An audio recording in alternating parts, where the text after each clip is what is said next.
Diabetes या ज़ियाबतीस या blood sugar भी जिसे हमारी ज़ुबान में बोलते हैं, अगर आप इस मरीज़ के लायक हैं या आप किसी की केयर कर रहे हैं जिसको ये बीमारी है, तो आपके लिए कुछ बातें जो इस वीडियो में मैं आपको बताने जा रहा हूँ इंपॉर्टेंट हो सकती हैं। सबसे पहले कि उस मरीज़ का ब्लड प्रेशर रूटीन में चेक करें और उसको एक कागज़ के ऊपर लिख लें, ताकि जब अपने डॉक्टर के पास जाएँ तो आपके पास एक रिकॉर्ड हो, उसके मुताबिक आपकी दवाई बदली जा सके। दूसरी चीज़, आप अपना जो वज़न है उसको मॉनिटर करें,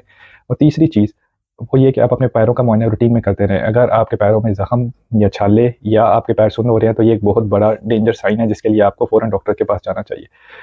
ब्लड टेस्ट जो कि आपको साल के अंदर कम से कम 1 दफ़ा करानी चाहिए, वो ये कि कोलेस्ट्रॉल का टेस्ट, गुर्दों का टेस्ट और HbA1c, जो कि आपको बताता है कि आपका ब्लड शुगर का कंट्रोल पिछले 3 महीने में कैसा रहा है। ये बहुत अच्छा टेस्ट है, जिससे आप अपनी बीमारी के कंट्रोल और उसके टारगेट के बारे में जान सकते हैं। उसके अलावा आ जाते हैं आपकी आँखों का मुआयना, क्योंकि जो शुगर है वो आँखों के पर्दों के ऊपर बहुत ज़्यादा इफ़ेक्ट करती है। तो कम से कम साल में 1 दफ़ा आप अपना आई चेकअप करवाएँ, अपने पाँवों का चेकअप स्पेशलिस्ट से करवाएँ, और उसके अलावा आप अपने जो है पेशाब का टेस्ट भी करवाएँ कि उससे प्रोटीन तो नहीं निकल रहा। अगर ये अलामात आ